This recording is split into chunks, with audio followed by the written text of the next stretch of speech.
রিকশার বিষয়টি একটু জানতে চাই। আসলে কী হওয়া উচিত? রিকশা কি প্রধান সড়কে থাকা উচিত নাকি একটু আসলে নীতিমালা থাকা উচিত? সরকারও যে বিষয়টি নিয়ে আসলে চিন্তা করছে, এটি একটি বড় একটি ইস্যু হয়ে গেছে রাজধানীতে যারা চলাচল করি আমরা তাদের জন্য। দেখেন যে আমাদের দেশে একটা মূল সমস্যা হচ্ছে আমাদের কর্মসংস্থান নেই।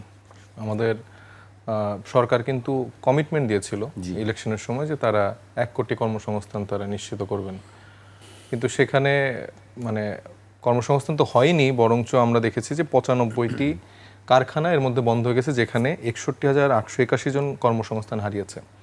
আমরা কিছুদিন আগে দেখলাম যে ব্লুমবার্গের একটা প্রতিবেদন, ওই যে খুব আমরা আনন্দ করলাম যে আমার বন্ধু মহাজাদু জানে আমাদের প্রধানমন্ত্রী, তো উনি যে মালয়েশিয়াতে মানে মালয়েশিয়ার যে মেইন সিন্ডিকেট যে হোতা আমিন নূর, ওনার সাথে স্বয়ং আমাদের প্রধানমন্ত্রী সাক্ষাৎ করেছেন এবং প্রায় 1500 প্লাস যেসব এজেন্সি আছে তাদের মধ্যে সিন্ডিকেট করে 25টি এজেন্সিকে নিয়ে তারা একটা ছক করছে, যেখানে 60 থেকে 80 হাজারের যে ম্যানপাওয়ারের যেই ভিসার যে গুলা সেগুলো 4 লাখ টাকা থেকে 10 লাখ টাকা পর্যন্ত বিক্রি করা হবে। তো আমরা যে কর্মসংস্থান নিশ্চিত করতেই পারছি না, বরঞ্চ আমরা সিন্ডিকেট করে আমাদের স্বয়ং প্রধানমন্ত্রী নিজে এই সিন্ডিকেটগুলোকে প্রশ্রয় দিয়ে আশ্রয় দিয়ে এগুলোকে প্রমোট করছে। আমাদের এখানে কোনো কর্মসংস্থান নিশ্চিত না করতে পেরে কলকারখানাগুলো বন্ধ হয়ে যাচ্ছে। নতুন কোনো কর্মসংস্থান দেওয়ার মতো কোনো পলিসি, কোনো উদ্যোগ আমরা সরকার থেকে দেখতে পাচ্ছি না। আমরা দেখতে পাচ্ছি বিভিন্ন চাটুকারিতা যারা করে বেড়াচ্ছে তাদেরকে রাজনৈতিক সহকারী, তারপরে বিভিন্ন উপদেষ্টা যারা ভাই চাঁদাবাজির একটা কথা বললেন, 3টা আসনের কথা বললেন, এটা সলিউশন কিভাবে হবে? আমি তো ধরেন গুন্ডা না, ধরেন আমার আসনে আমি এমপি হয়েছে, এই আসনে আমি এমপি, এখানে সব গুন্ডা মাস্তান মাফিয়ারা হচ্ছে যে এখানে চাঁদাবাজি করছে। আমি তো বলছি যে কথাগুলো তো আমরা প্রতিনিয়ত বলছি, আপনি তাদের থেকেও শুনে দেখবেন যে তারা প্রতিনিয়ত তাদের জায়গাগুলো বলছে, চাঁদাবাজির কথা আমরা প্রতিনিয়ত বলছি। এটা থামানোর তো কোনো উদ্যোগ নেওয়া হচ্ছে না, বরঞ্চ দেখা যাচ্ছে যে সেই মানুষটাকে উল্টা মারা হচ্ছে এলাকাতে।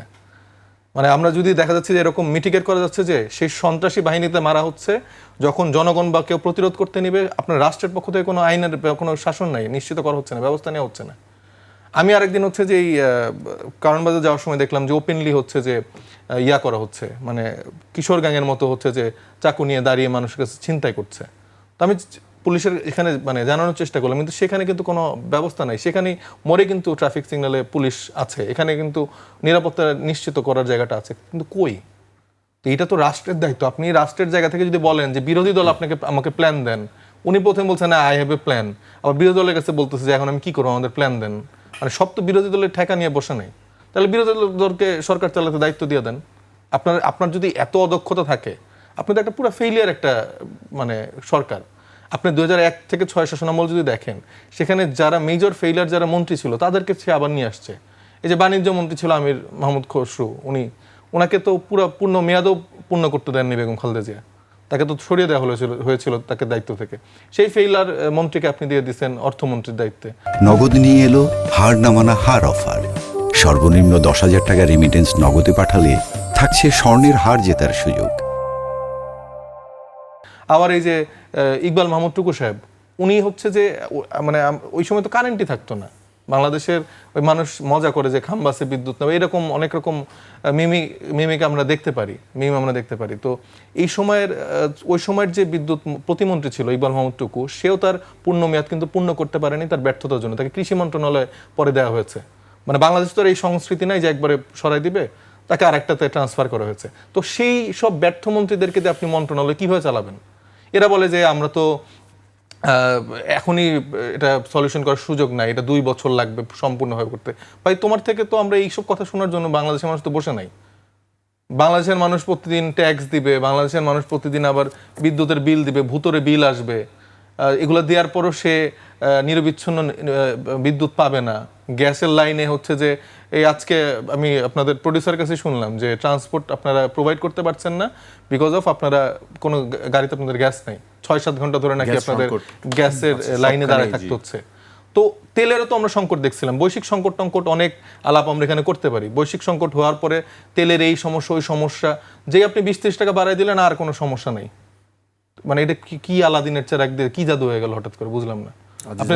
আপনার বৈশ্বিক সংকটে আপনার তেল নাই, সারাদিন 24-25 ঘন্টা ধরে ওই পেট্রোল পাম্পের ওরা গোন স্টপ করতো, যে দাম বাড়ায় দিছে, এটা দাম বাড়ানোর জন্য একটা সিন্ডিকেট ছিল।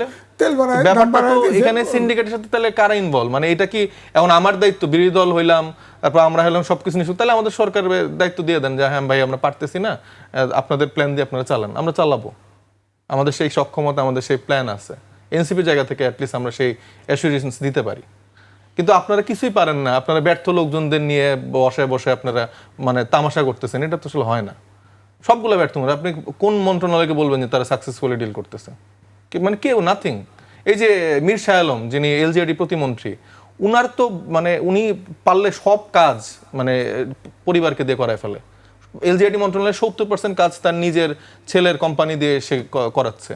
এগুলা একদম ভরা মজলিসে নিউজ আসলো, মানে তারপরও বিএনপি সরকার কোনো লজ্জা নেই, তার ব্যাপারে কোনো ব্যবস্থা নিতে পারলো না। চ্যানেল 1-এ দেখাইছে, চ্যানেল ওনে দেখে সেই রিপোর্ট হচ্ছে যে উড়াই দিছে। বিভিন্ন গণমাধ্যমে আসছে খবরগুলো।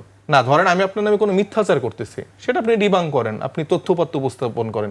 তারা মন্ত্রণালয়ের ডেটা দিয়ে কাজের সব মানে একদম ডকুমেন্ট প্রকাশ করে যখন চ্যানেল 1 প্রকাশ করলো, নেত্রী নিউজ প্রকাশ করলো, যমুনা নিউজ প্রকাশ করলো, সেগুলা উল্টা সেসব নিউজ ওরাই ফেলছে। আপনি যে জহিরুদ্দিন স্বপন সাহেবকে সরাই দিলেন, মানে কেন সরাইছেন আমি এখনো বুঝতেছি না, যে সে কি এই পারফরমেন্সগুলো একটু খারাপভাবে করতে পারছিল কিনা, এই যে নিউজগুলো সরাই ফেলা। কারণ এই যে কালকে ডেইলি ওয়াদা একটা নতুন ইংরেজি পত্রিকা এসছে, সেখানে সালাউদ্দিন সাহেবের যে সুপুত্র ইব্রাহিম, উনার নামে একটা রিপোর্ট এসছে, সেটা রিপোর্টটা করেছিল একজন ফিন্যান্স একজন প্রফেসর। ওই যে জাপানি একটা কোম্পানি যাদের কোনো রকম কাজের এক্সপিরিয়েন্স নেই, তাদের 40,000 কোটি টাকার একটা প্রজেক্ট বাংলাদেশে করানোর জন্য সালাউদ্দিন পুত্র দৌড়ঝাঁপ করছে। সেখানে যদি 5%ও পায়, কয় হাজার কোটি টাকার মালিক সে হচ্ছেন বুঝেন। যেই সালাউদ্দিন আহমেদ সাহেবের ছেলের কোনো কাজের এক্সপিরিয়েন্স নেই, তার যে কোম্পানি সেটা ফর্ম হয়েছে 2025 সালে, এবং তাদের 4,000 টাকার কাজেরও এক্সপিরিয়েন্স নেই, সেই সেক্টরেরও না। তা আপনি মানে কিসের মহাজাদু আপনি করতেছেন? আপনি রিক্সাওয়ালাদের কথা বলতেছেন, এটা তো অনেক ছোট একটা সেক্টর। আপনি লেন নিশ্চিত করে দিবেন, আপনি কোন কোন সড়কে চলাচল করবেন না সেই জায়গাগুলো আপনি নিশ্চিত করে দিবেন, কিন্তু এইটাকে সামনে রেখে যে বাংলাদেশে বিদ্যুৎ সংকট হয়ে যাচ্ছে যে এই ব্যাটারি চালিত রিক্সা চালকের জন্য, ভাই এর থেকে বড় বড় চুরি আপনি আড়ালে করে ফেলতেছেন। সালাউদ্দিন আহমেদ সাহেবের ছেলের যে চুরি, আপনি সারা দেশের রিক্সা চালকের এই বিদ্যুতের চুরিটাও আপনি একসাথে মিলাইতে পারবেন না। So this is the fact, বাংলাদেশে এটাই হয়ে আসে। বাংলাদেশে এই এসালমদেরকে বিভিন্নভাবে পুনর্বাসন করে সালাউদ্দিন আহমেদ সাহেবরা, আবার তারা বিভিন্ন সময় সবসময় সুবিধা ভোগে। ব্যবসায়ীরা একটা কাজ করে, তারা সবসময় দুই নৌকায় পা দিয়ে রাখে। যারা স্মার্ট ব্যবসায়ী সরকারকেও পালে এবং বিরোধী দলে 2-3 জনকে তারা টার্গেট করে রাখে যে যদি এরা আসে তারা যেন কোনোভাবে সার্ভ করে। তো এস আলম সেক্ষেত্রে স্মার্ট একটা প্লে করছে। সে আওয়ামী লীগকে তো এতদিন পুষছেই, পাশে এই সালাউদ্দিন আহমেদ সাহেব বা এদের সাথে একটা কানেকশন তারা ছিল, এখন এসে তারা সে সুবিধা পাচ্ছে। কিন্তু দিন শেষে বাংলাদেশের মানুষ তো আসলে পুরা তাদের কপাল ফোটা, তারা খালি বসে বসে কান্নাই করবে। আবু সাইদরা হচ্ছে যে হাত প্রসার করে জীবন দিবে, আপনারা আমরা হচ্ছে যে অনেক কথা বলবো, কিন্তু বাংলাদেশের মানুষের ভাগ্য পরিবর্তন হবে না। ভাগ্য পরিবর্তন হবে কাদের? এই লন্ডনে বিভিন্ন সময় 17 বছর 20 বছর যারা থেকে আসছে, এই যে নতুন পররাষ্ট্র প্রতিমন্ত্রী হুমায়ুন কবির, তারা এসে আপনাদের সাংবাদিকদের তুচ্ছতাচ্ছিল্য করবে, বলবে যে কি এত জ্বালা কেন। তাকে নর্মালি সিম্পলি কোশ্চেন করা হয়েছে যে তারা যে সংবিধানকে আঁকড়ে ধরে রাখছে, সেই সংবিধানের জায়গাতেই তো দ্বৈত নাগরিকত্ব থাকলে তো বাংলাদেশের এরকম দায়িত্বশীল জায়গায় যাইতে পারে না। আইনমন্ত্রী অবশ্য আজকে কথা বলেছেন এটি নিয়ে যে তিনি দ্বৈত নাগরিকত্ব পরিহার করেছেন, এরকম সেটা সিম্পলি কালকে যখন তাকে জিজ্ঞেস করলো, যে প্রথম আলোর বরাত দিয়ে জিজ্ঞেস করলো যে এটা একটা নিউজ হয়েছে, এই ব্যাপারে আপনার মানে ইয়াটা কি, আপনাকে আসলে নাগরিকত্ব ছেড়ে আসছেন কিনা বা না, উনি বলছে যে আপনাদের জ্বালা কেন, মঈনুদ্দিন ফখরুদ্দিনের আমলের জ্বালা শুরু হয়েছে নাকি। তো একটা পররাষ্ট্র মন্ত্রণালয় কিন্তু ডিল করা খুবই একটা সফটলি ডিল করতে হয়, তাদের ভাষা, তারা কিভাবে ডিল করছে, এগুলো কিন্তু খুবই সিগনিফিক্যান্ট। তো উনি যদি এরকম মকারি করে সাংবাদিকদেরকে বলে, এটা তো খুবই আনফর্চুনেট। তার মতো দায়িত্বশীল জায়গা তো এই মকারি করার জায়গা না। মানে উনি তো এখানে এমন কিছু হয়ে যায় নাই, সে 20 বছর ধরে থাকছে লন্ডনে, সে এখন দেশে এসে তো সাংবাদিকদেরকে এইভাবে প্রশ্ন করতে পারে না, মকারি করতে পারে না। সিম্পলি সে উত্তর দেবে যে হ্যাঁ বা না। তবে এটা আসলে দিবেও বা কেন, তাদের যে কালচার তারা তৈরি করে রাখছে।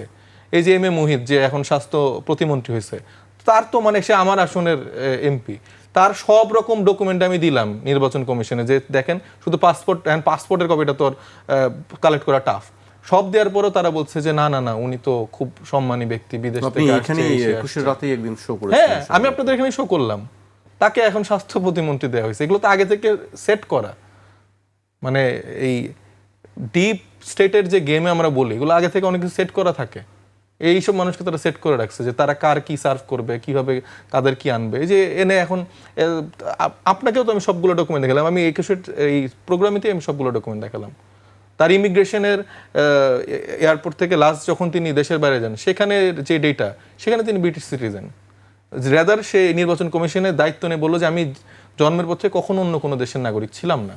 তো এই মিথ্যাচার দিয়ে বাংলাদেশের রাজনীতি চলতেছে। সেখানে এরকম পররাষ্ট্র প্রতিমন্ত্রী বা আরও অনেকেই আসলে বলবে যে না এটা তো কিছু না। আবার আমরা ডাক্তার জাহিদের ইন্টিমের সময় আমরা স্টেটমেন্ট দেখছিলাম, ভাইরাও বলছে যে এই বিদেশি নাগরিক খলিল কিভাবে বাংলাদেশের এই কাজ করে ওই কাজ করে। অ্যান্ড খলিলুর রহমানও তাদের গুরুত্বপূর্ণ পররাষ্ট্রমন্ত্রী।